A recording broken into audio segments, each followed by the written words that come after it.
네, 정말로 은혜 받으실 우리에게 주시는 하나님의 말씀 로마서 13장 1절부터 7절까지의 말씀, 로마서 13장 1절부터 7절까지의 말씀, 시향성경 257면에 있는 말씀이 되겠습니다. 로마서 13장 1절부터 7절까지의 말씀 우리 한 절씩 교독하신 후에 마지막 7절 말씀은 한 목소리 합독하도록 하겠습니다. 제가 먼저 1절 말씀 읽겠습니다. 각 사람은 위에 있는 권세들에게 복종하라. 권세는 하나님으로부터 나지 않음이 없나니 모든 권세는 다 하나님께서 정하신 바라. 그러므로 권세를 거스르는 자는 하나님의 명을 거스름이니 거스르는 자들은 심판을 자취하리라. 다스리는 자들은 선한 일에 대하여 두려움이 되지 않고 악한 일에 대하여 되나니 내가 권세를 두려워하지 아니하려느냐. 선을 행하라. 그리하면 그에게 칭찬을 받으리라. 그는 하나님의 사역자가 되어 내게 선을 베푸는 자니라. 그러나 내가 악을 행하거든 두려워하라. 그가 공연히 칼을 가지지 아니하였으니 곧 하나님의 사역자가 되어 악을 행하는 자에게 진도하심을 따라 보호가는 자니라. 그러므로 복종하지 아니할 수 없으니 진노 때문에 할 것이 아니라 양심을 따라 할 것이라. 너희가 조세를 바치는 것도 이로 말미암음이라. 그들이 하나님의 일꾼이 되어 바로 이 일에 항상 힘쓰느니라. 함께요. 모든 자에게 줄 것을 주되 조세를 받을 자에게 조세를 바치고 관세를 받을 자에게 관세를 바치고 두려워할 자를 두려워하며 존경할 자를 존경하라. 아멘. 할렐루야. 네, 주님께서 너무나 잘하시는 우리 아데포의 교회 모든 성도님들을 주님의 환영하고 축복합니다. 우리 옆에 있는 분한테 이렇게 인사하시면 좋을 것 같아요. 하나님께서 당신을 지독히도 사랑하십니다. 네. 제가 이미 금요철학 기도학교에서도 말씀드렸다시피 포기하지 않으신 하나님. 예, 여러분들을 끈질기게 붙드신 하나님. 그 하나님의 사랑이 여러분들에게 것입니다. 그래서 옆에 있는 분한테 또 이렇게 인사하실게요. 그래서 하나님께서 당신을 위해 질서를 세우셨습니다.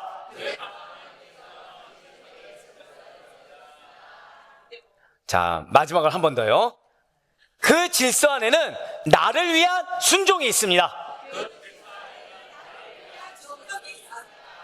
네, 그렇습니다. 보통 제가 이렇게 그 다음에 물어보잖아요. 근데 지금 묻지 않아도 되는 게 정말 하나님께서는 그냥 여러분들이 느끼든 느끼지 못하든 지독히 사랑하십니다. 그래서 여러분들에게 지속적으로 말씀하시고 지속적으로 간구하게 하시며 지속적으로 그 사랑을 경험하게 하실 줄 믿으시길 바라요. 그래서 여러분들을 위해서라도 우리 한번 더 고백하실까요? 나를 위한 하나님의 질서가 있습니다. 예, 여러분들을 위한 하나님의 질서가 있고 당신의 질서를 세우기를 원하신다는 거죠. 여러분들을 사랑하시기 때문에 당신의 질서를 세우시고 그 질서는 누구를 위한 거라고요? 나를 위한 것이기 때문에 반드시 나를 위해서라도 순종하며 따를 수가 있어야 된다는 거예요. 자, 그렇다면 사랑하는 성도 여러분들은 어떻게 질서를 잘 지키시는 분이십니까? 아니면 무언가 나는 좀 자유분방하다 보니 이렇게 잘 정돈되고 규칙적인 틀이 이렇게 정해져 있는 상황을 답답해하는 편이십니까? 물론 우리가 뭐 혼란을 선호한다, 혼돈된 상태를 좋아한다라는 것은 결코 아닐 거예요. 하지만 대부분의 사람들은 자, 질서를 지켜야 합니다. 질서를 정해진 대로 따라야 합니다 라고 하면 꽤나 어떤 마음이 들겠죠? 답답한 마음이 든다는 거예요. 심하면 뭔가 교회에는 이런 질서가 있습니다. 또는 자, 이제 우리 여성분들 처음에 시어머니 만났다 생각해 보세요. 건드리지 말아야 될 걸 건드렸군요, 제가. 근데 문제는 시어머니가 얼굴은 온화한데 갑자기 만나자마자 1시간 내내 우리 집안의 법칙을 얘기하는 겁니다. 아침 제가 보지 말아야 될 걸 봤어요. 우린 그쪽을 보지 않기로 했잖아요. 미소를 지으면서 목사님 또 내 얘기 하시네. 우리 시어머니가 말이 좀 많지. 네. 막 갑자기 법칙을 얘기하는 거예요. 세아가 너가 우리 집에 와서는 이걸 해야 되고 저걸 해야 되고 이걸 해야 되는 막 이렇게 얘기하는 거예요. 자, 어떻게 편하십니까? 답답하십니까? 예, 맞아요. 심하면 숨이 턱하고 막히는 듯한 느낌까지 듭니다. 질서가 나쁜 건 아니죠. 사회 공동체라고 하면 질서가 필요하다는 것을 너무나도 잘 알면서도 알게 모르게 이 질서라는 단어가 주는 어감이 그렇게 긍정적이지가 않다는 거예요. 왠지 모르게 갑갑하고 부정적으로 느껴진다는 것이죠. 왜 그럴까요? 하나님이 없는 곳에는 질서가 없습니다. 그렇기 때문에 이 세상은, 아니 정확히는 이 세상을 주도하려는 사탄은 질서보다는 자유를, 책임보다는 권리를, 순종보다는 내 선택을 더 가치 있게 여기도록, 그리고 그것이 더 현명한 것처럼 여기도록 우리를 끊임없이 이끌기 때문에 우리는 질서라는 단어 앞에 그런 감정과 그런 생각을 갖게 된다는 것이죠. 엄밀히 말하면 여러분과 저는 질서 자체를 싫어하는 것은 아닙니다. 사실은 질서가 필요하다는 거 다 알고 있어요. 가정의 질서, 직장의 질서, 교회의 질서, 공동체의 질서, 나라의 질서가 필요하다는 걸 잘 알지만 무엇을 싫어하냐? 나를 제한하는 질서를 싫어한다는 거예요. 내가 주도권을 잡고 싶어 한다는 거죠. 내가 결정한 대로 행할 수 있는 판단자가 되기를 원합니다. 내가 선택하고 싶고 내가 선택한 그대로 되기를 바라는 마음과 욕구가 있다는 거죠. 그런데 문제는 바로 여기서 발생한다는 거예요. 문제는 그러다 보니 자꾸 뭐가 부딪힙니까? 앞에 있는 사람과 앞에 있는 공동체가 이미 형성되어 있는 질서와 부딪히게 된다는 거예요. 자꾸만 트러블이 생긴다는 거죠. 나조차도, 그래서 의도는 선합니다. 우리 가운데 가정을 안 사는 자가 누가 있겠습니까? 나는 가정을 사랑해서 이런 얘기를 했어요. 근데 돌아오는 거는 나의 사랑의 언어와는 별개로 나도 상처를 받습니다. 마음이 심히 불편할 만한 상황이 계속 주어진다는 거죠. 분명히 여러분들은 축복의 통로입니다. 믿으십니까? 알고 있어요. 사랑의 통로, 은혜의 통로, 축복의 통로가 너무 잘 알아요. 그래서 나도 피스메이커가 되고 싶고, 그래서 하나님이 나에게 약속하신 말씀도 이루고 약속도 이루고 기업도 이루면서 가족들에게 이렇게 악한 대상, 이렇게 고집센 대상, 트러블 메이커가 아닌 사랑의 도구, 은혜의 도구, 축복의 도구가 되기를 원하지만, 그래서 승리의 도구, 와 우리 엄마가 기도했더니 정말 이렇게 되네, 우리 아빠의 그 헌신 덕분에 이렇게 되는 얘기를 듣고 싶은데 현실은 그런 얘기는커녕 문제와 어려움이 마치 늘 대기 상태에 있는 것처럼, 아무 일이 없다고 편안한 것이 아니라 아무 일이 없는데도 마치 내 가정과 내 환경은 뭔가 부족하고 뭔가 어려움이 내재되어 있는 것처럼 평안하지 않는 상황에 우리가 계속 놓여져 있다는 거예요. 그 말씀을 듣습니다. 아, 은혜가 돼요. 나를 찔러요, 하나님이. 그래서 지난 금요철에 기독교처럼 다윗은 목까지 송축했다고요? 나를 훈계하는 말씀. 밤에 내 양심을 찔러서 잠조차 모르는 것조차 기뻐할 정도로. 그럼 여러분들 하나님이 말씀 주십니까? 안 주십니까? 말씀 주세요. 와, 우리 목사님 왜 나한테만 얘기하지? 할 정도로 말씀을 주세요. 그런데 그 말씀의 은혜와는 별개로 마음이 계속 불편한 거예요. 뭔지 모르는 불안감이 계속 있는 겁니다. 뭔지 모르는 걱정이 계속 있는 거예요. 계속. 그렇습니다. 괜찮은 척 앉아있지만 우리는 불안해합니다. 내재되어 있는 염려가 있습니다. 우리는 누구나 마음 한켠에 근심과 괴로움을 품고 있어요. 좋게 말해서 기도 제목이고 하나님이 응답하실 거야. 믿으십니까? 정말 믿으세요? 자, 전혀 변하지 않을 것 같은 그 사람하고 생각해 보세요. 응답하십니까? 지금 우리는 악을 가지고 소리 지르는 거 들었어요. 내가 지지 않으리라, 아멘! 응답하십니까? 방금 그 사람 어디 갔습니까? 아멘, 이거 어디 갔고? 아멘. 네. 맞아요. 그렇게 해서라도 결단의 의지를 함께 보이고 싶지만 마음 한켠에 뭐가 있죠? 혹시나, 설마, 어쩌면. 이런 우리들에게 주님은 너무 잘 아시기 때문에 오늘 말씀을 주셨어요. 오늘 우리들에게 주님께서는 로마서 16마일, 바로 복음의 트램 41번째 시간으로 로마서 13장 1절부터 7절까지의 말씀을 통해 한번 저를 따라 고백하시겠습니다. 질서 안의 순종. 네, 질서 안의 순종이라는 제목의 말씀을 허락해 주셨다는 것이죠. 왜요? 저를 따라 고백하시겠습니다. 나에게 회복을 주길 원하십니다. 우리 공동체에 회복을 주길 원하십니다. 네, 회복을 주길 원하시는데 오늘 말씀의 제목이 뭐라고요? 질서 안의 순종이라는 거예요. 그 말씀을 통해 우리의 질서가 단순히 사회체제를 유지하는 공적 영역의 통치수단이나 위계 질서가 아니라 하나님께서 세상을 다스리시는, 저를 따라 고백하실까요? 하나님께서 나의 가정을 다스리십니다. 그 하나의 방법이라는 사실을 깨닫기를 주님이 원하시고 계시다는 거예요. 좀 더 쉽게 말씀드릴까요? 내가 봤을 때 이건 너무 문제다, 이거는 어려운 일이다 라고 판단되어지는 거기에 하나님의 질서가 있다는 거예요. 거기 안에 뜻이 있다는 겁니다.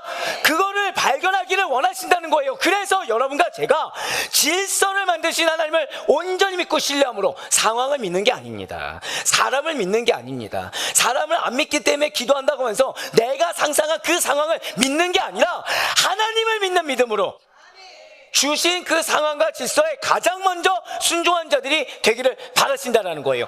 왜요? 그것이 바로 여러분들에게, 여러분들 가정에 평안과 안정을, 궁극적으로 회복을 주기 때문이라는 거죠. 그렇다면 그런 여러분과 저에게, 그리고 우리가 속한 공동체에게 거짓 평안이 아니라, 거짓 안정이 아니라 참된 평안과 안정을 통해 회복을 주길 원하시는 하나님의 말씀의 시작이 무엇입니까? 오늘 보면 로마서 13장 1절과 2절 말씀 한번 먼저 보도록 하실게요. 각 사람은 위에 있는 권세들에게 복종하라. 권세는 하나님으로부터 나지 않음이 없나니 모든 권세는 다 하나님께서 정하신 바라. 그러므로 권세를 거스르는 자는 하나님의 명을 거스름이니 거스르는 자들은 심판을 자취하리라. 아멘. 자, 지금 사도 바울은 1절 시작부터 뭐라 얘기하고 있습니까? 모든 사람은 뭐 해야 된다고요? 권세에 복종해야 된다라고 나와 있어요.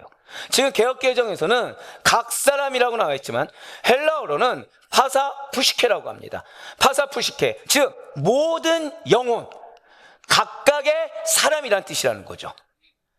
하나님의 권세 아래에서 예외 없이 모든 사람이 다 책임을 가진다라는 것을 강조하는 표현으로 파사푸시케, 각각의 사람, 각각의 영혼, 모든 영혼이라고 쓰여졌다라는 거예요. 즉 누구든지 예외 없이 위에 있는 권세에 복종해야 한다라는 보편적인 원칙을 사도 바울은 1절 처음부터 지금 강력하게 선언하고 있다는 거죠. 왜요? 그 권세를 하나님께서 정하셨기 때문이라는 것입니다. 이거를 거스르는 자는 근데 뭐라고 하고 있어요? 심판을 받게 될 것이기 때문이라는 거예요. 네, 오늘 본문의 시작부터 우리의 마음은 매우 불편해집니다. 권세에 복종 안 하면 심판이다. 그것도 누가 정하셨다고요? 하나님이 정하셨다라니까. 왜 이렇게 성경에, 왜 이렇게 지금 사도 바울이 내가 순종하기 어려운, 아니 정확히는 너무 거부감이 들어서 듣기조차 싫은 말씀이 많이 있는 것입니까? 그렇다면 지금 이렇게 거부감 들고 받아들이기 힘든 이 어려운 말, 거부감 드는 이 말을 현대 시대를 살아가고 있는 우리들만 불편한 이야기로 듣고 있는 것입니까? 전혀 아니라는 거예요. 지금 사도 바울의 이 말, 이 강력한 선언을 듣고 있는 자들은 누구입니까? 맞아요. 로마 교회 성도들이에요. 지금 로마 교회 성도들의 상황은 좋습니까? 안 좋습니까? 안 좋다는 건 우린 들어서 알고 있어요. 지금 안 좋은 사람들에게 뭘 얘기하고 있다고요? 상황이 안 좋은 사람들에게 권세에 복종하라. 지금 이들은 그야말로 가시방석에 앉은 듯해요. 사도 바울의 편지입니다. 기대가 있었겠죠. 무슨 기대가 있었을까요? 해결책을 줄 거란 기대가 있었어요. 로마 정부에게 어떻게 대항할지 알려줄 거야. 이 로마 교회 안의 분열을 어떻게 해결할지 알려줄 거야. 하나님의 뜻이 무엇인지 알려줄 거야. 그것은 우리에게 위로를 줄 거야. 그것은 나에게 힘을 줄 거야. 라고 해서 편지를 딱 열어봤더니 어려운 교리를 얘기했어요. 모른 척하고 싶은 말씀을 계속해서 모른 척할 수 없게 2겹, 3겹으로 계속 여러 가지 방향으로 피할 수 없는 말씀을 주었어요. 그러더니 12장에는 이제 뭐라고 했습니까? 알았으면 살아내야 돼. 도망치고 싶어요. 근데 도망칠 수 없게 실질적인 명령을 주는 거예요. 그러더니 이제 13장 넘어오자마자 첫 마디가 뭐라고요? 권세에 복종하라. 안 그럼 너희 심판받아. 지금 너무 불편해요. 사실 로마 교회 성도들, 이들은 지금 우리가 누리는 자유와 권리를 가진 사람들이 아니었죠.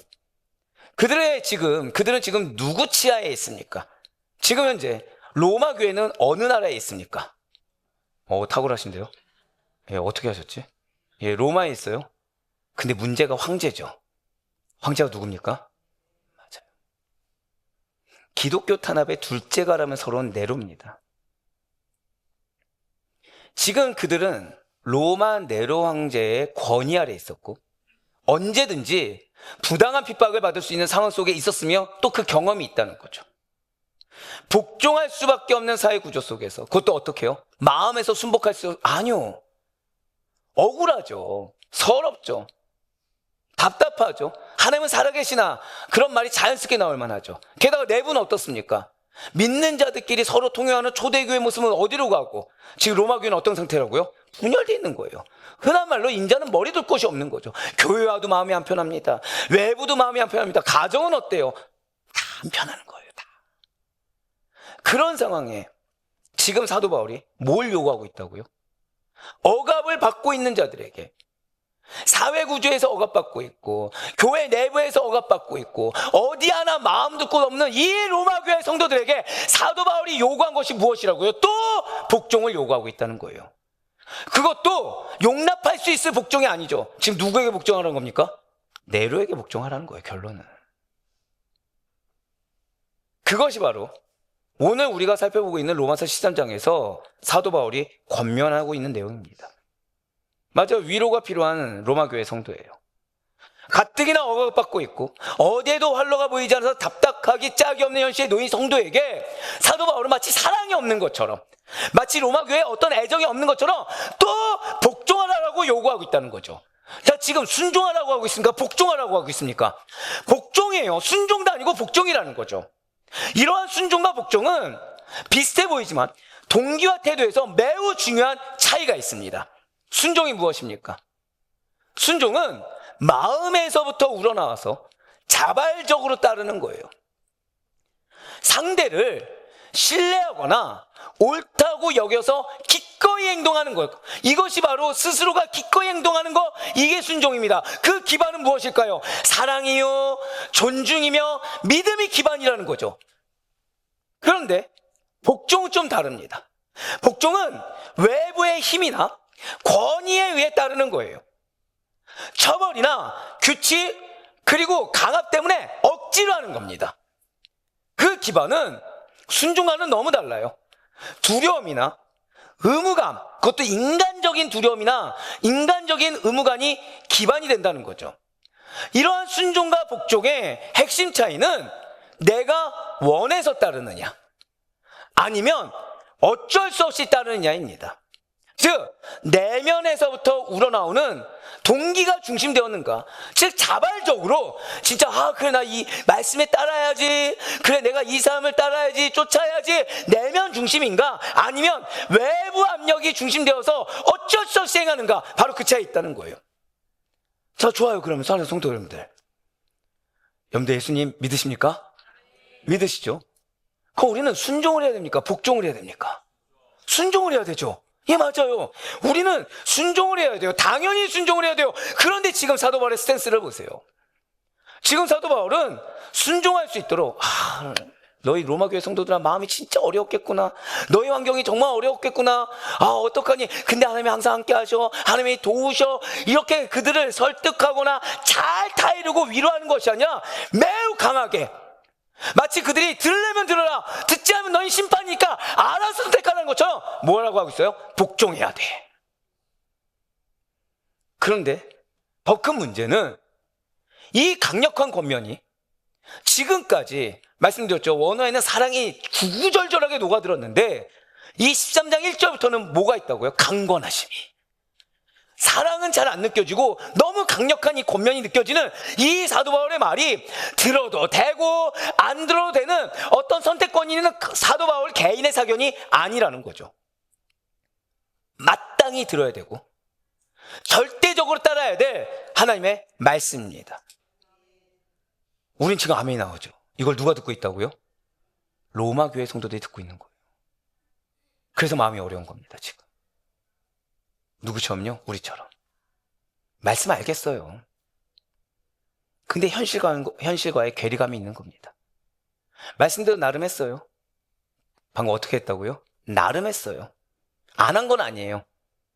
근데 열매가 있습니까? 없습니까? 열매는커녕 약 오를 정도로 좀 뭔가 응답되는 것 같으면 다시 원상복귀되고, 좀 뭔가 발전되는 것 같으면 다시 옛날로 돌아가는 것처럼 약 올리는 상황이 계속 반복됩니다. 그러니까 지쳐가요. 힘들어져요. 근데 말씀은 나에게, 누구에게 얘기하고 있어요? 계속 나에게 말씀하는 거죠. 그러니까 마음이 어려워지는 겁니다, 점점. 왜 하나님은 나한테만? 왜 하나님은 나에게 또? 그러니까 머리로는 알고 있고, 아, 이게 사랑이라 그랬지, 이게 특권이라 그랬지. 근데 막상 내 상황에서 그 상황의 어려움을 듣고 예배 자리에 나왔더니 듣는 얘기는 자꾸 나한테 질책을 하시는 것 같은 거예요. 자꾸 나에게 요구하시는 것 같은 거예요. 마음이 어렵습니다. 누구처럼요? 로마 교회 성도들처럼. 왜요? 지금 이들은 사실상 진퇴양난에 빠진 듯한 마음이, 그래서 심히 어려운 마음이 들 수밖에 없었다는 거죠. 그런데 한번 고백하실까요? 말씀에는 이유가 있습니다. 바로 그거예요. 이걸 먼저 아셔야 돼요. 사도 바울이 이처럼 복종해야 돼, 권세자들에게 복종해야 돼 라고 강하게 권면한 것은 다 이유가 있었다는 거죠. 당시에 로마 교회 안에 유대인 출신 성도들 중에 많은 자들이 자신이 살아가는 조국인 이스라엘이 로마의 속국으로 전락한 처지 때문에 이 로마라는 나라에 대한 상당한 적개심을 갖고 있었습니다. 또한 가이사에게 세금을 내는 일은 묘하게 민족주의하고 결부시키면서 하나님을 섬겨하는 유일신앙에 위배된다고 생각했어요. 왜죠? 그들에게 세금을 내면 그들에게 힘이 된다는 거예요. 그들에게 힘이 되니까 우리나라를 더 압박할 거라는 거예요. 그러니까 그들에게 세금을 내면 안 된다, 이거는 신앙과 멀어지는 거고 신앙적인 일이 아니고 이건 오히려 우상을 숭배하는 거다라고 하면서, 우상에게 재물을 줘야 됩니까? 안 줘야 됩니까? 안 줘야 되죠. 교묘하게 결부시켰다는 거예요. 게다가 정치적인 압박까지 이제 로마 교회에 점차 강하게 닥쳐오게 됐다는 것입니다. 어떤 상황이죠? 지금 신앙적으로 부딪힙니다. 지금 환경적으로 부딪힙니다. 내 마음에서도 부딪힙니까? 삼중으로 트러블이 생기니까 이제는 도저히 그래 가만히 기도만 하고 있어서는 안 되겠다, 도저히 말씀만 듣고 있어서는 안 되겠다, 뭔가 내가 움직여야 돼, 뭔가 수를 써야 돼라고 여긴 나머지 이 로마 정부의 정치적 박해에 극단적으로 대항하는 성도들도 덜어 생기게 되었고, 이 로마 정부의 비토, 마음에서부터 반대를 하면서 일부러 순종을 안 하는 자들도 덜어 생기게 되었다는 거예요. 그리고 이것을 모두 다 듣고 모두 다 지켜보던 인물이 있었죠. 그게 바로 사도 바울이었다는 겁니다. 그 모든 상황을 들은 사도 바울의 선택이 무엇입니까? 고백하실까요? 끝까지 말씀에 근거하였습니다. 지금 사도 바울은 답답해하지 않았어요. 지금 사도 바울은 이 로마 정부에 대항하다간 전멸당할 텐데 미리 걱정하지 않았어요. 지금 사도 바울은 이게 아니라 이렇게 했었어야지 라고 하면서 답답해하지 않았어요. 끝까지 성경에 근거해서 로마 교회 성도들에게 지금 로마의 권세는 하나님으로부터 나왔기 때문에 복종해야 한다라고 권면했다는 거죠. 물론 국가의 권세가 하나님의 법보다 우선하다? 절대 아닙니다. 하나님의 뜻에 위배된 곳에 국가가 지시했다고 해서 무조건 묻지도 따지도 말고 복종하라? 그것도 결코 아니라는 거예요. 그럼 지금 사도 바울이 말한 권세에 복종하라, 이거는 대체 무엇입니까? 지금 사도 바울의 권면은 잘 기억하셔야 됩니다. 이게 정말 중요해요. 오늘 설교 가운데 이 부분을 놓치면 여러분들의 가정과 여러분들 속한 공동체에 어떻게 회복을 주는지에 대해서 우리가 잘못 파악하게 됩니다. 지금 사도 바울이 말한 권면은 복종의 당위성이 어디에 있는지 그 출발부터 확고히 하라는 거예요. 지금 왜 복종해야 되는지 그 출발 시작점이 어디 있는지 확고히 하라는 거죠. 왜입니까? 그렇지 않으면 권세의 복종이 갖는 참뜻을 알지 못했기 때문이라는 것입니다. 좀 더 쉽게 말씀드릴까요? 여러분들의 가정은 하나님의 가정입니다. 믿으십니까?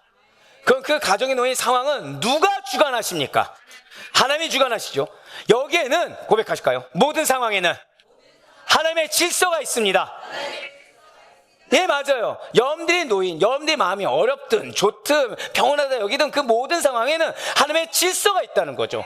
근데 그 질서에 우리는 순종할 수 있어야 되는데, 좋은 상황에서는 같이 어울릴 수 있고 말을 들어줄 수 있고 용납해 줄 수 있죠. 근데 안 좋은 상황에는 용납이 됩니까? 안 됩니까? 안 된다는 거예요. 그럴 때 여러분들이 먼저 판단해서 말을 하거나 행동하지 말고 지금 여러분들은 하나님이 세우신 질서에 순종해야 되는데, 고백하실까요? 먼저 질서를 발견하라.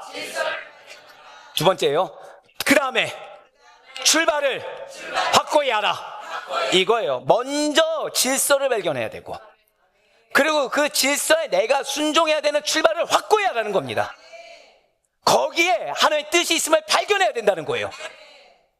지금 1절을 보시면 로마 교회 성도들이 복종해야 될 권세의 기원이 어디라고 나와 있습니까? 볼로새 편대 물어보시기 바래요. 권세는 하나님으로부터 나지 않음이 없나니 모든 권세는 다 하나님께서 정하신 바라 라고 나와 있어요. 그렇습니다.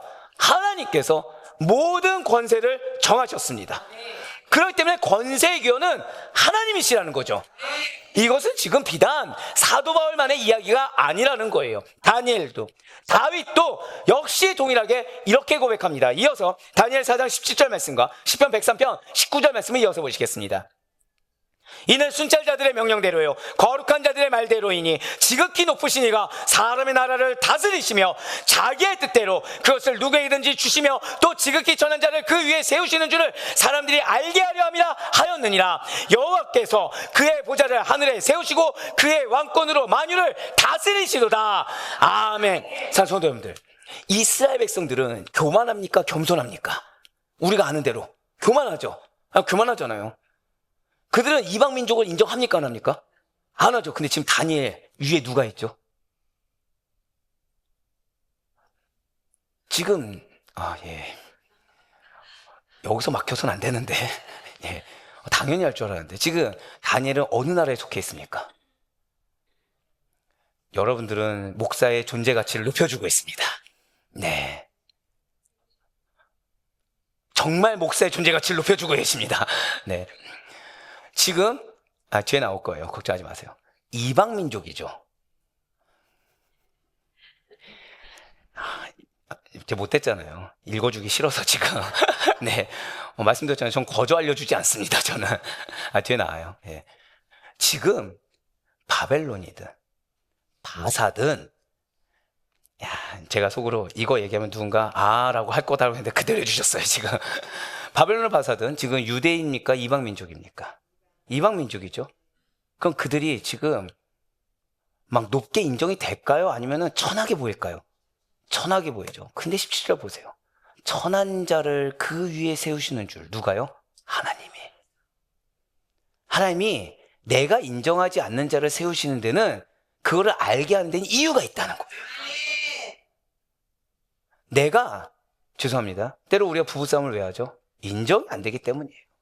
근데 지금 뭐라고 하는 거예요? 너가 봤을 때 네 남편이 부족해 보여도, 너가 봤을 때 네 아내가 부족해 보여도 하나님이 너의 옆자리에 세운 데는 이유가 있다는 거예요. 이걸 발견해야 싸우지 않고 뭘 하죠? 존경을 하겠죠. 사람 보고 존경합니까? 하나님 보고 존경합니까? 하나님 보고 존경할 수 있겠죠. 다윗은 어떻습니까? 자기가 다스리는 것이 아니라 당신의 왕권으로 만유를 다스린다고 했어요. 자부심이라고 하면 둘째가 하면 서로 하는 유대인들이 이렇게 고백할 정도로 지금 하나님께서는 절대 주권을 가지신 역사의 주권자이시라는 거죠. 그럼에도 불구하고 하나님이 세웠으니 순종해야 합니다 라는 말씀에 우리는 어떤 마음이 들죠? 아니, 아무리 그렇다고 해도 어느 정도 것이어야지, 저 사람이 좀 그래도 존경할 만하고 오를 만한 행동을 해야 따르지 라고 저항하고 싶어진다는 거예요. 예, 맞아요. 죄송합니다. 우리 여성분들, 남편에게 순종하셔야 됩니다. 6명 왔군요. 다 남자였네요. 그럼 남자분들, 아내 말에 순종하셔야 됩니다. 우리는 살아남겠다는 2명을 받습니다. 네. 저희 교회 성도가 이렇게 줄어든 줄 몰랐어요. 8명이었군요. 지금 저희 교회 성도가. 분명 머리로 알아요. 배우자 누가 주셨습니까? 그럼 우리 가정은 누가 허락하셨습니까? 그럼 배우자를 누가 주장하십니까? 그래서 순종해야 됩니다.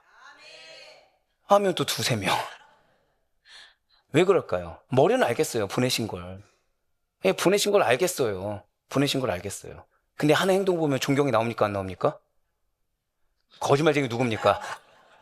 아까 아멘 안 해놓고, 아까 아멘 안 해놓고 이쪽에서 갑자기 지금 나옵니다 했어요. 지금 그분이 아니시기를. 맞아요. 정하고 싶어진다는 거예요. 머리는 아는데 내 눈에 보이는 거는 옳은 행동이 없어요.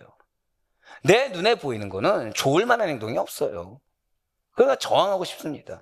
말로는 순종하겠다고 하고 순종할 준비가 됐는데 아직 때가 아닙니다로 얘기합니다. 그때는 누구에게 달려있죠? 상대에게 달려있다는 거예요. 저 사람이 바뀌면 내가 순종하겠습니다. 이 환경이 되면 순종하겠습니다. 계속 조건을 걸어요. 나는 준비가 돼 있다 안 돼 있다. 나는 준비가 돼 있다고 얘기하는 거예요. 근데 누가 준비가 안 된 거죠? 저 사람이 지금 순종할 만한 스탠스도 안 돼 있고 순종할 만한 변화도 안 보였다라는 거예요. 왜 그렇게 저항하고 싶어지는 것입니까? 다스림을 받기보다는 내가 다스리는 자, 내가 판단자가 되기를 자처하기 때문이라는 거예요. 좀 더 쉽게 말씀드릴까요? 책임은 지기 싫어도 권리는 누리고 싶은 방종의 죄가 나를 틈타기 때문이라는 것입니다. 하지만 사도 바울은 지금 너 권세에 복종해야 돼, 이 말이 무엇이냐? 너는 판단자의 왕좌에서 내려와서 원래의 자리인 피조물의 위치로 돌아가야 돼. 그래야 주권자가 역사하는 거야 라고 얘기하고 있다는 거예요. 자, 내가 주권자면 누가 책임져야 되죠? 내가 책임져야 돼요. 근데 내가 주권자가 아니고 나를 책임지시니까 따로 있으면 나를 누가 책임지십니까? 하나님이 책임질 줄 믿으시길 바래요. 하나님이 여러분들에게 자기 부인하라는 거는 당신께서 책임지시기 위한 겁니다. 근데 내가 그거를 듣지 않고 난 자존심이 상해요, 나는 마음의 상처가 이렇게 했어요, 어려움이 있어요, 이게 회복돼야 나는 하나님 말씀대로 할 수 있어요. 이 얘기는 이거 회복되기까지는 내가 책임지겠습니다.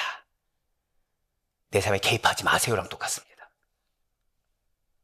하지만 지금 사도 바울은 다르게 얘기하고 있다는 거예요. 너가 내려와야 돼. 그래야 하나님이 책임져. 그렇습니다. 권세의 복종은 권세의 기원인 사람의 복종이 아니에요. 권세의 기원인 하나님의 다스림에 대한 순종입니다. 저 다 고백하실까요? 권세의 복종은 하나님의 다스림에 대한 순종입니다. 하나님은 이거 보시는 거예요. 하나님 이거 보시는 거예요.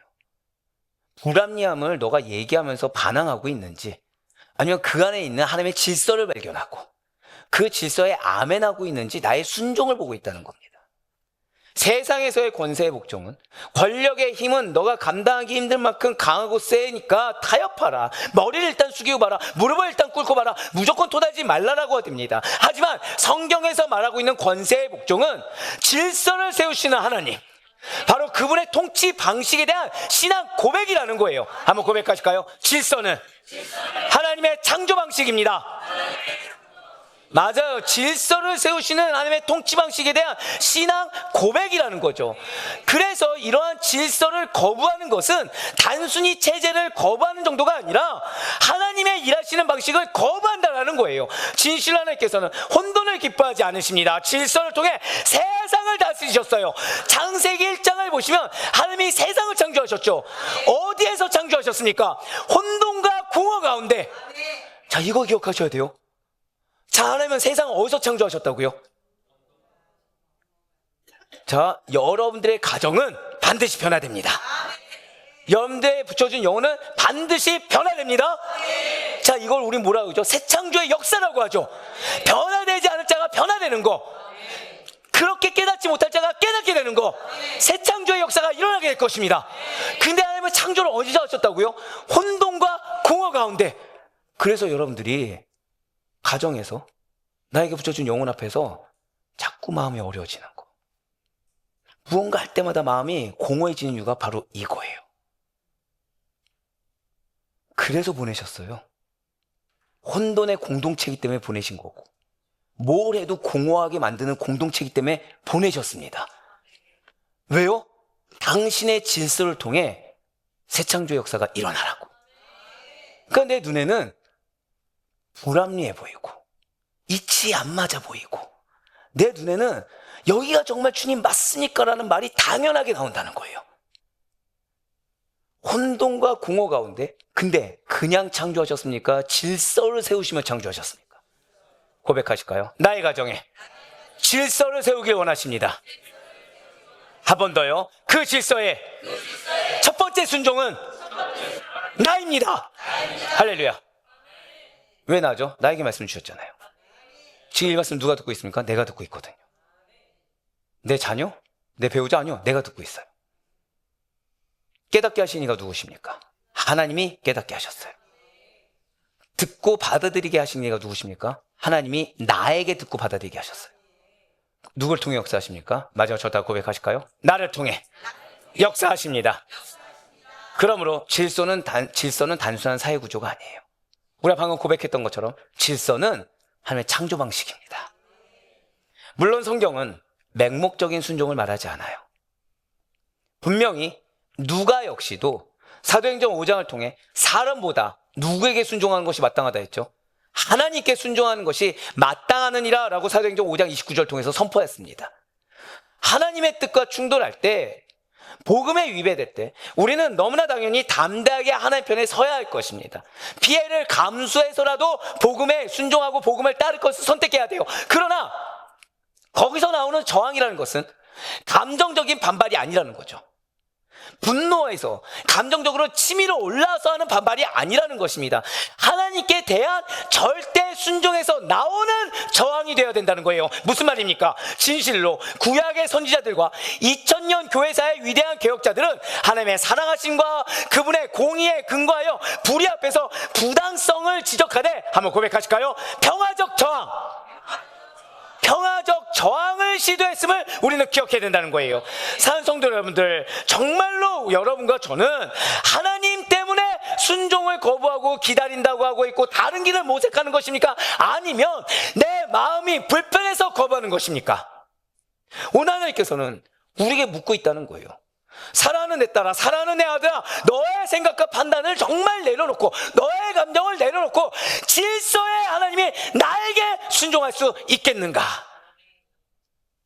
지금 이 질문이 나에게 하는 질문인 줄 믿으시길 바라요. 질서의 하나님을 신뢰하는 거지 사람 신뢰하는 게 아닙니다. 아니, 하나님 내 자녀 변화시켜준다고 하셨잖아요. 내 자녀가 변화될 거 믿는 거 좋죠. 근데 그 자녀의 인간의 어떠함을 기대하는 것이 아니라 약속하신 하나님, 그분의 말씀, 그분의 능력, 그분의 은혜를 신뢰하는 거지.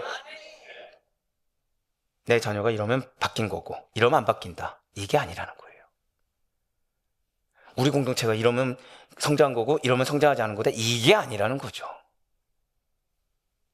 궁금해서가 아니라 반드시 신뢰하여 순종해야만 하기 때문에 지금 내 마음에 상처 준이가 아니라 나에게 질문하고 계심을 들어야 된다는 겁니다.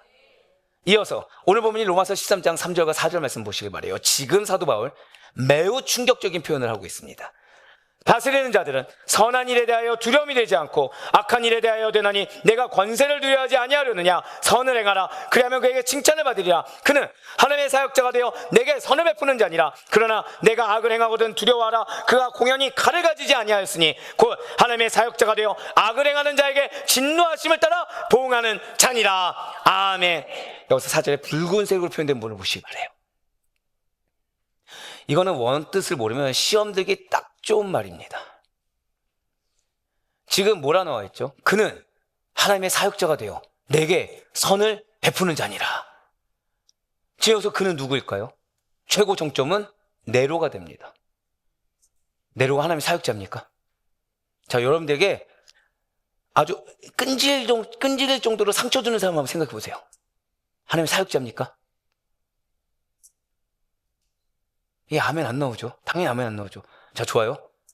그럼 선을 베풀고 있습니까? 그 사람이 나에게? 지금 염대 표정 뭔지 아세요?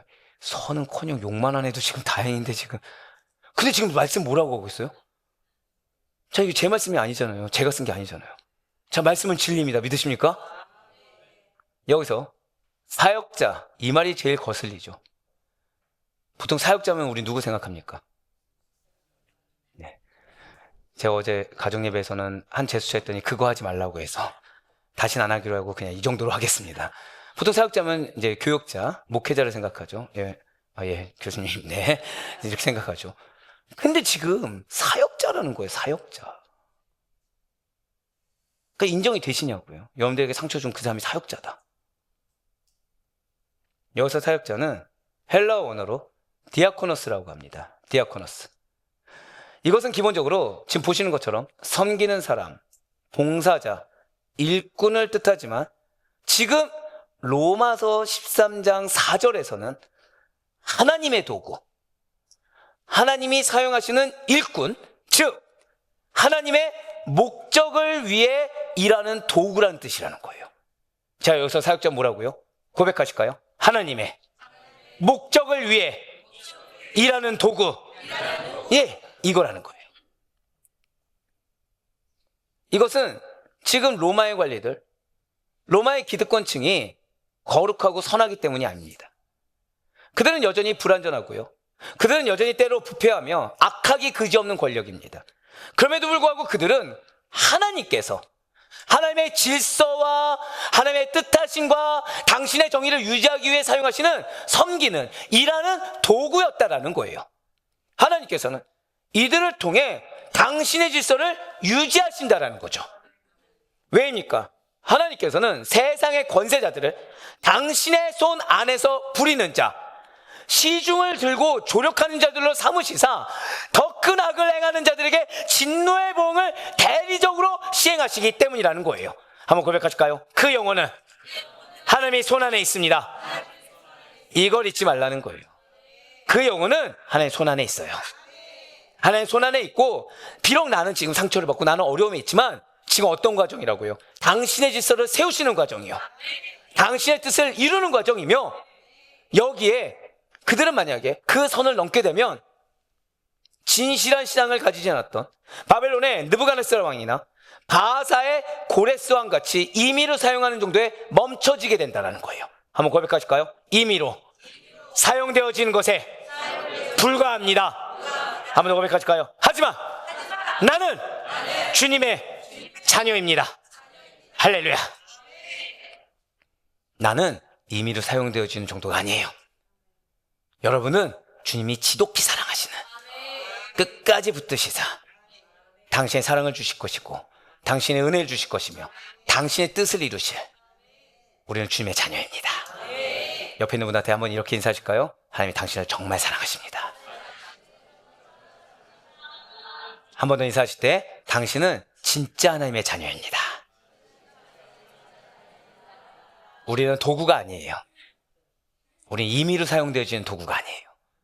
우리 하나님의 진짜 자녀입니다. 하나님 사랑하사 독생자를 내어주시기까지 사랑하시고, 지난 주간 순종하셨습니까? 불순종하셨습니까?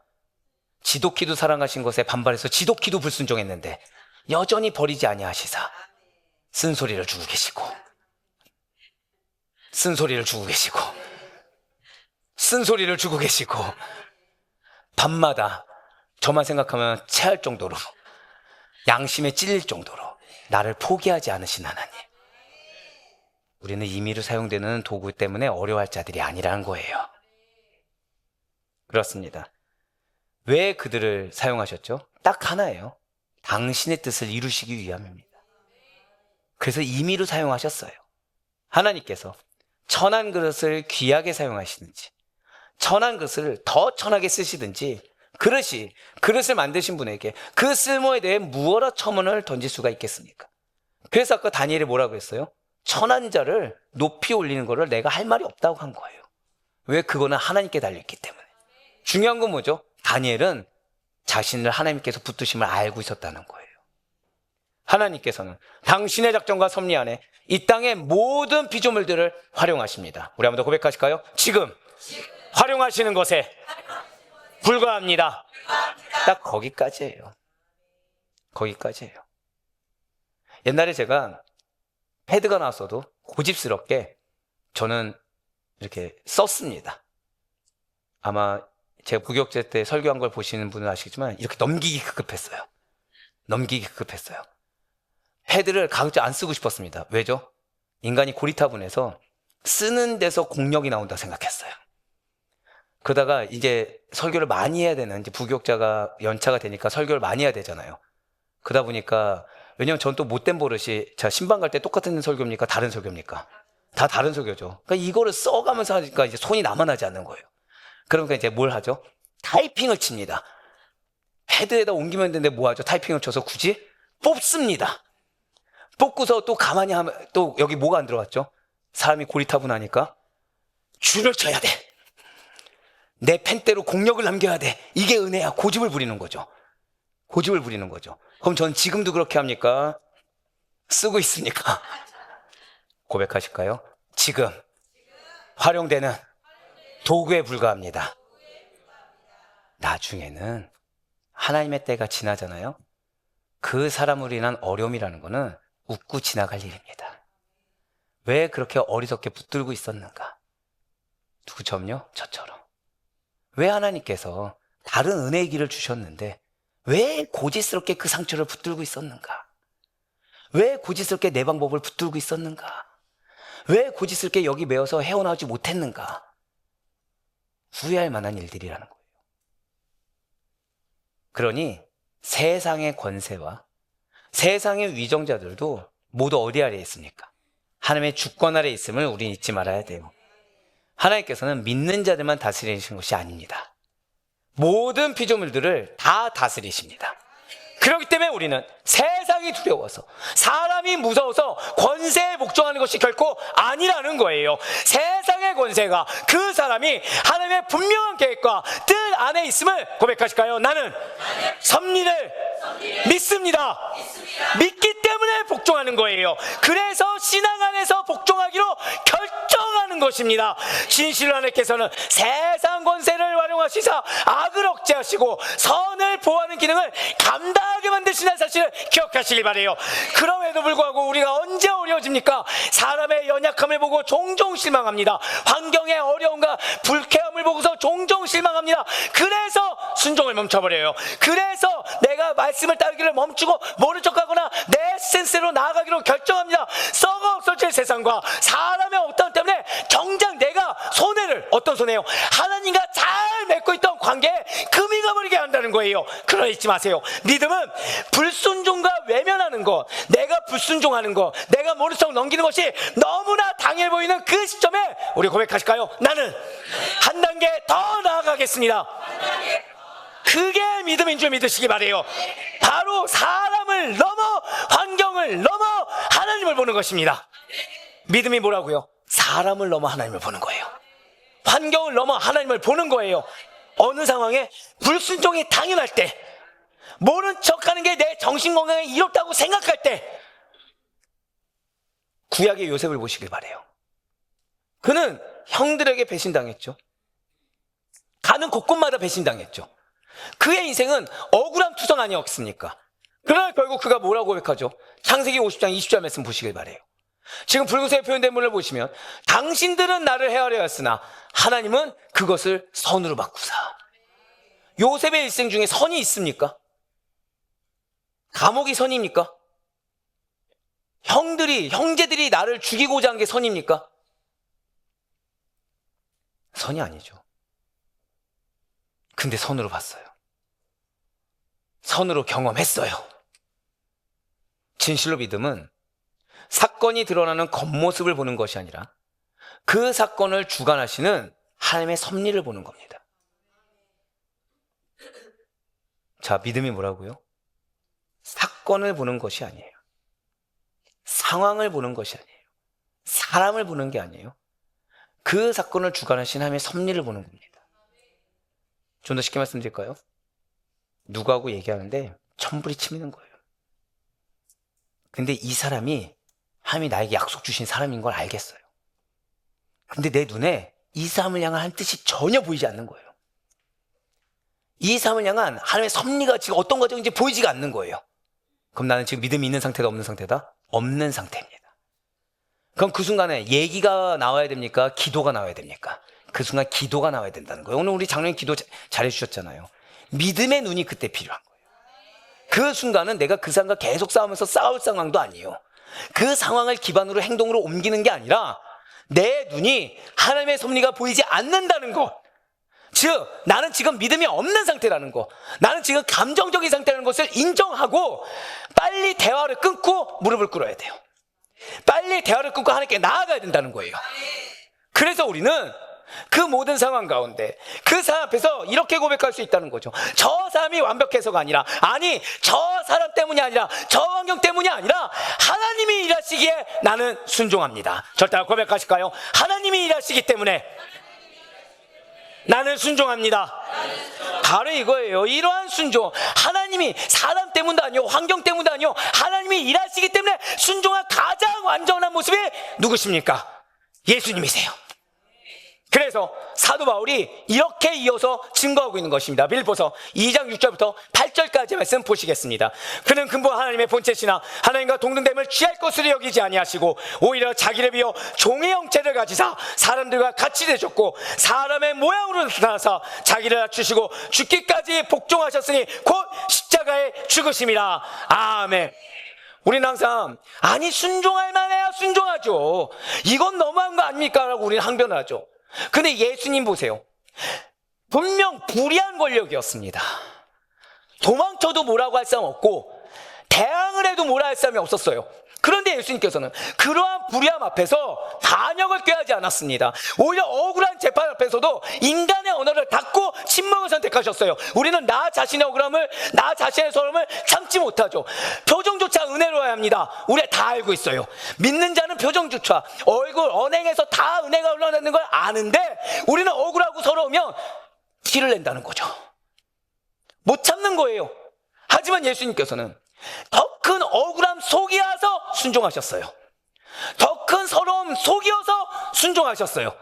그리고 잊지 마세요. 그 순종이 우리의 구원이 되었습니다.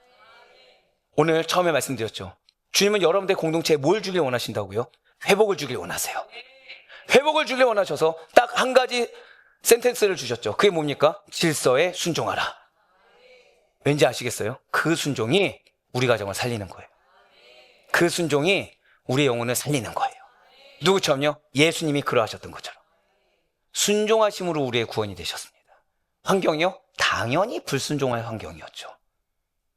싸우는 게 당연했고 도망치는 게 당연했고 외면하는 게 당연한 그 상황, 말씀드렸던 것처럼 불순종과 외면이 당연한 그 상황에 순종하는 믿음을 보이시사 그 믿음의 순종이 우리를 구원하였습니다.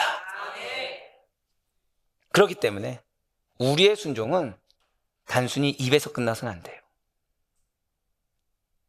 벌써 눈치 빠르신 분들은 아시겠죠? 왜 나만 지독하게 얘기하시는지, 왜 나한테만 계속해서 말씀하시는지.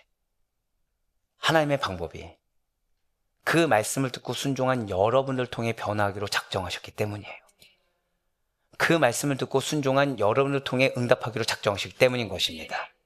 그래서 우리의 순종 말로 끝나서도 안 되고 단순한 윤리적인 행동으로 끝나서도 안 됩니다. 능히 이길 힘이 있으신 예수님께서 그럼에도 불구하고 하나님의 뜻에 복종하기를 결단한 그분의 믿음의 행동을 본받는 길이요, 복음의 삶에 적극적으로 참여하는 길을 가기 위한 처절한 몸부림이 되어야 된다는 거죠. 내 계산으로 안 맞아요. 내 마음으로도 안 맞아요. 그럼에도 불구하고 순종하고자 처절한 몸부림이 되어야 되는 것이지, 이거를 어떻게든 소구하고 해결하기 위한 처절한 몸부림이 되어서는 안 된다는 것입니다. 이렇게 우리가 순종하며 하나님께서 정하신 질서를 지켜나갈 때 그분이 질서가 보이고 그 질서의 섭리가 보이기 때문에 설령 그럴 수 없다고 하더라도 썩어 문도지어도 아멘으로 순종하며 지켜나갈 때 예수님의 길을 따라가는 진정한 제자로 거듭날 수가 있다는 거예요. 주님의 기쁨이 되어 주님께서 여러분들 통해 주고자 하시는, 한번 고백하실까요? 나에게 안정을 주길 원하십니다. 나에게 평안을 주길 원하십니다. 나의 가정에 회복을 주길 원하십니다. 할렐루야. 그러면서 이제 오늘 보면 로마서 13장 5절부터 7절까지 말씀도 한번 보도록 하실게요. 그러므로 복종하지 아니할 수 없으니 진노 때문에 할 것이 아니라 양심을 따라 할 것이라. 너희가 조세를 바치는 것도 이로 말미암이라. 그들이 하나님의 일꾼이 되어 바로 이 일에 항상 힘쓰느니라. 모든 자에게 줄 것을 주되 조세를 받을 자에게 조세를 바치고 관세를 받을 자에게 관세를 바치고 두려워할 자를 두려워하며 존경할 자를 존경하라. 아멘. 두 번째 중요한 단어가 나왔어요. 지금 5절에서는 복종해야 할 때 어떠한 자세로 해야 하는지를 말해주고 있어요. 특별히 붉은색으로 표현된 부분을 보시면 무엇에 따라요? 양심을 따라 할 것이라고 나와 있어요. 여기서 중요한 게 무엇이겠습니까? 양심입니다. 양심이에요. 이러한 양심은 헬라어로 시네이데시스라고 합니다. 시네이데시스라고 하는데 이것은 도덕적 의식, 옳고 그름을 분별하는 내면의 판단 기능을 의미하는 단어로서 두 단어가 합쳐졌어요. 함께라는 뜻의 헬라어 순과 알다, 보다라는 뜻의 헬라어 에이도가 합쳐진 단어예요. 그래서 원래 뜻이 뭐죠? 양심이 함께 알다예요. 누구하고 함께 하는 걸까요? 맞아요. 하나님과 함께 하는 거죠. 성령님과 함께 하는 거죠. 즉, 자기 자신과 하나님이 함께 알고 있는 도덕적 인식. 나와 하나님이 함께 알고 있어요. 그럼 누구에게 맞춰야 되죠? 하나님께 맞춰야 되죠. 하나님 앞에서 옳다고 인식하는 내면의 기준. 그걸 의미하는 단어가 바로 시네이데시스예요. 양심. 하나만 기억하시면 돼요. 누구하고 함께 알고 있다고요? 하나님이 함께 알고 있는 앞에서 행하는 거. 그렇습니다. 참된 순종이라는 것은 그래서 외적인 강요에 의해서 억지로 할 수가 없는 겁니다. 내적인 신앙에서 나오는 거예요. 제가 회개하는 분들, 처절하게 자기의 영적 상태를 알고 고백하면 그걸 어떻게든 극복해 보려고 하신 분들을 축복하는 이유가, 자, 그걸 누가 알게 하셨을까요? 하나님이 시네이데시스, 함께 알게 하셨거든요. 그걸 근데 내가 모른 척하면 누굴 기만하는 겁니까? 하나님을 기만하는 거죠. 차라리 회개해야 되는 건 알겠는데 안 됩니다라고 하면 최소한 뭐죠? 하나님 앞에 정직한 거죠. 누구 때문에 핑계대는 건 또 하나님을 기만하는 거죠. 말씀 누가 해주셨다고요? 나에게. 하나님께서 보고 계십니다. 바로 그 의식, 하나님 앞에서 고람되어 살고 있다는 경외심이 우리를 순종하게 만든다는 것입니다. 에베소서 6장을 통해 사도 바울이 사람을 기쁘게 하는 것처럼 눈가림만 하지 말고 마음으로 하나님의 뜻을 행하라 라고 권면한 말씀처럼 진짜 신앙은 보이지 않는 자리에서 드러납니다. 아무도 보지 않아도 정직한 사람, 손해를 보아도 원칙을 지키는 사람, 불이익이 있어도 책임을 감당하는 사람이 바로 하나님을 두려워하는 사람이요, 이러한 자를 하나님께서는 양심을 따라 행한 자라 칭찬하시며 회복의 은혜를 더하시는 줄 믿으시길 바라요. 그러면서 이어서 사도 바울은 매우 또 구체적인 적용을 우리에게 던지고 있습니다. 6절에 조세 문제를 한번 보도록 하실게요. 지금 6절에 붉은색 표현대로 부르시면 너희가 조세를 바치는 것도 이로 말미암으리라 라고 나와 있어요. 함께하는, 하나님이 알고 계시다는 거죠. 납세는 국민의 의무입니다. 국가의 권위를 인정하는 자들이라면, 대한민국 국민이라는 걸 안다고 한다면 반드시 세금을 내야 되죠. 그런데 당시 그리스도인들은 황제 숭배를 주장하는 로마에 대해서 거부감을 갖고 있었기 때문에 앞서 말씀드린 대로 세금 내는 것을 꺼려했다라는 거예요. 어떻게 왜곡했다고요? 이 세금을 내면 저들이 더 득세할 거니까 저들에게 도움을 주는 거야, 이거는 우상에게 재물을 바치는 거야 하면서 세금을 내지 않았다는 거예요. 게다가 공권력의 두려움 때문에 마지못해 세금을 내는 경우도 있었지만 기본적으로 세금 내는 것 자체를 미룰 수만 있다고 하면 미뤘고, 할 수만 있다고 한다면 안 내려고 했으며 거리끼는 것으로 여겼다는 거예요. 하지만 사랑하는 성도님들, 잘 기억하셔야 돼요. 자, 먼저 우리는 하나님께 11조를 드리죠. 11조는 경제 문제입니까? 아니면 책임 있는 신앙의 문제입니까? 맞아요. 책임 있는 신앙의 문제입니다. 제가 말씀드렸죠. 저는 노페입니다. 11조를 합니까? 안 합니까? 합니다. 왜죠? 나의 모든 것이 주의 것이기 때문에. 부모로 도움을 받든 무엇을 받든 저는 하나님의 은혜로 허락받았다는 신앙의 고백이기 때문에. 담임 목회자가 책임 있는 신앙의 고백을 드리지 않는데 성도님들에게 어떻게 책임 있는 여러분들의 순종을 원하겠습니까? 제가 지금 돈 내라고 하는 얘기가 아닌 거 아시죠? 여러분들 사역지는 어디라고요? 그 가정에 어떻게 순종 잘하고 계십니까? 책임을 다하고 계십니까?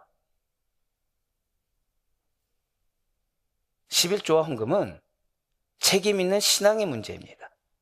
그리고 세금도 마찬가지라는 거예요. 그럼 저는 세금을 낼까요, 안 낼까요? 어제 혹시나 해서 무슨 우리 장로님께 물어봐야 되는데 무슨 이택스인가요? 홈택스, 이택스랜다. 이런 멍청한. 네. 지금 우리 장로님 웃으셨네요. 네. 홈택스 들어갔더니 거기 한 줄 딱 기록되어 있더라고요. 귀하를 2020년 성실 납세자로 임명합니다. 속으로 참 버는 거 없이 냈더니 성실 납세자가 되었네.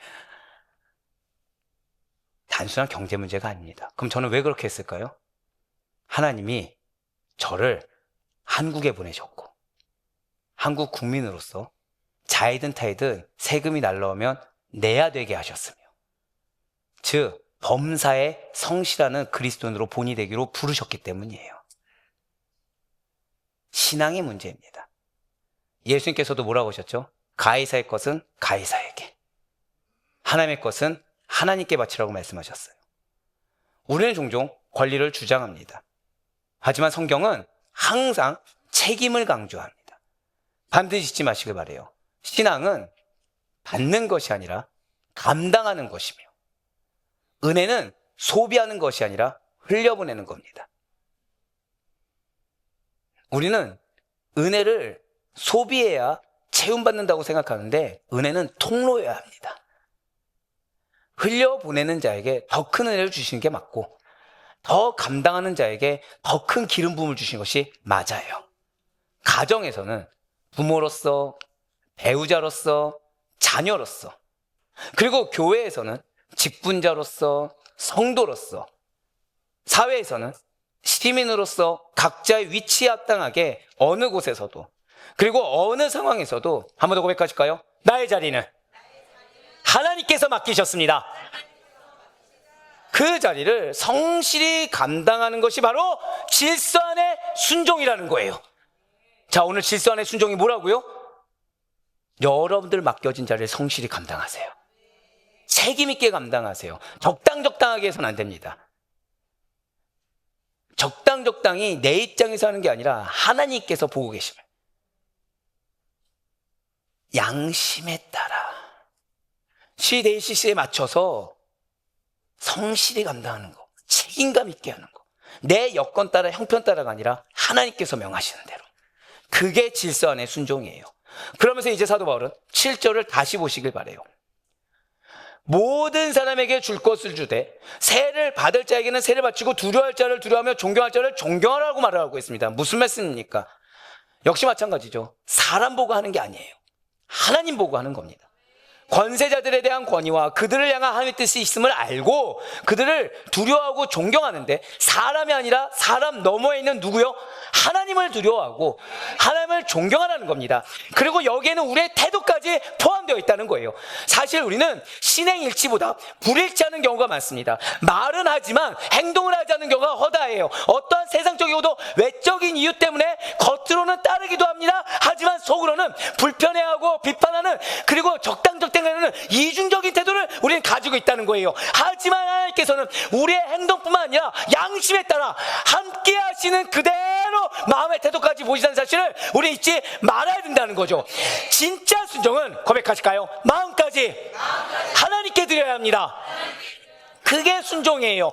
다윗이 대표적인 예죠. 자기를 죽이려는 사울이었습니다. 얼마든지 명분은 있었어요. 이미 유대인이라고 할 수 없는 언행과 모든 행실을 사울은 증명했기 때문에 우상 숭배자로 처단해도 할 말이 없었습니다. 하지만 하나님께서 세우신 왕으로 인정했기 때문에 죽일 수 있는 기회, 판단할 수 있는 기회가 있었지만 그렇게 하지 않았어요. 왜요? 세우신 이도 하나님이시요. 한 번 더 고백하실까요? 나의 가정은 하나님의 가정입니다. 무슨 뜻이에요? 여러분의 마음을 어렵게 하는 자가 누구가 됐든 하나님께서 세우신 자요. 그 세우신 자에 대한 판단은 하나님께서 하시는 것이기 때문이란 거예요. 그러니 우리는 그들을 비방, 비난, 판단의 대상으로 보는 대신에 그들이 공적인 일을 통해 하나님께서 맡기신 일을 두려움과 떨림으로 잘 감당하도록 한번 고백하실까요? 주여 만나 주시옵소서. 그거 기도해야 되는 거예요.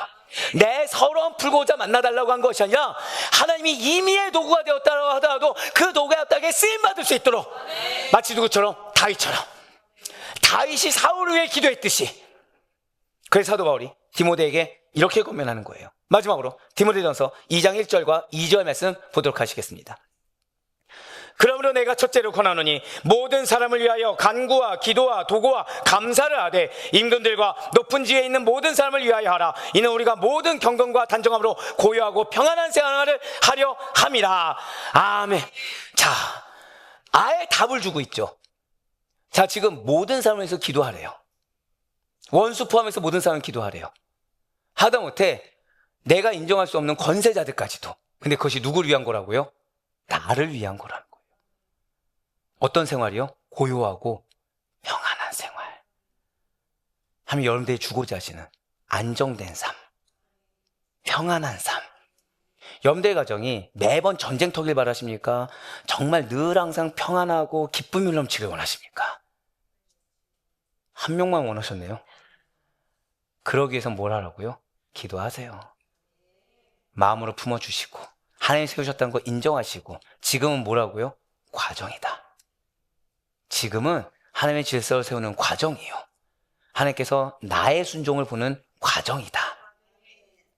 자, 우리 아데포의 성도님들, 그래서 우리는 하나님께서 세우신 질서 안에서, 질서가 안 보일 때는 뭐부터 회복해야 된다? 내 믿음부터 회복하시고, 그 질서 안에서 주를 신뢰함으로 순종의 길을 걸어가는 그리스도입니다.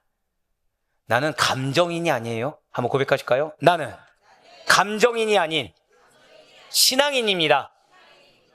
우리들이 결국 공동체를 대하는 태도, 질서를 대하는 태도, 영혼을 대하는 태도는 결국 우리가 하나님을 어떻게 신뢰하고 있는지를 드러내는 거울과 같다는 것을 잊지 마시길 바라요. 분명 사람은요, 실수합니다. 공동체는 요동칩니다.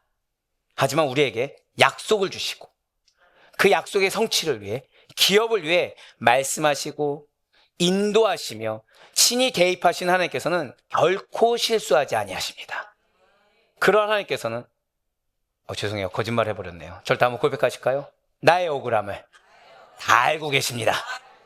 맞아요. 나의 억울함을 외면하지 않으시며 질서 안에서, 하나님 세우신 공동체 안에서 묵묵히 순종하며 흘리는 여러분들의 눈물을 기억하고 계십니다. 그러므로 우리는 이제는 내 방식으로 싸우고 내 힘으로 판단하며 내 의미대로 복수하는 인생이 아니라 모든 것을 주관하신 하나님께 온전히 맡기는 인생으로, 그 맡긴 가운데 주시는 평안을 누리는 기쁨의 인생으로 살아갈 수가 있습니다. 우리의 길을, 나의 가는 길을 주님이 인도하심을 믿고 맡기며 의지할 때 주님은 친히 일하시고 당신의 뜻을 여러분들 통해 성취하실 거예요. 그러니 그러한 하나님의 뜻하심과 질서에 대해 순종하기로 다시 인식하고 결단하시는 우리가 되시길 바랍니다. 잊지 마세요. 순종은 결코 약함의 굴복의 표시가 아닙니다. 오히려 내 판단, 내 감정, 내 생각, 내 방법을 하나님의 주권과 방법을 더 신뢰하기 때문에 내려놓고 선택할 수 있는 가장 용기 있고 강력한 믿음의 표현입니다. 이러한 순종 뒤로 미뤄서는 안 돼요. 당장 전쟁하기 원하십니까? 당장 전쟁이 끝나기 원하십니까? 전쟁이 끝나야죠. 이 시간 이 말씀을 나에게 지금 주신 하나님의 뜻 앞에 결단하시길 바라요. 여전히 내 고집으로 내 판단을 붙들 것인가? 아니면 하나님의 주권임을 인정하고 이분의 말씀을 붙들 것인가? 여전히 나에게 익숙한 감정과 육신의 상태로 반응할 것인가? 아니면 말씀 앞에 나를 부인하고 믿음으로 순종할 것인가? 질서의 하나님이시여, 내 판단보다 주님의 주권을 내가 더 신뢰하겠나이다. 다 이해되지 않아도 주님이 세우신 공동체요, 주님이 세우신 질서에게 아멘으로 기쁘게 순종하겠나이다. 어느 곳에서나 믿음의 증거를 보여줄 수 있는 순종의 삶으로 나를 사용하여 주시옵소서. 진실을 바라기는 바로 이 고백이 여러분과 저의 진정한 고백이 되어 우리들의 삶의 연장마다마다, 공동체 곳곳마다 주님께서 주고자 하시는 안정과 평안과 그리고 회복의 은혜가 은혜의 증거로 얻게 나타날 수 있기를 주님의 이름으로 간절히 축원합니다.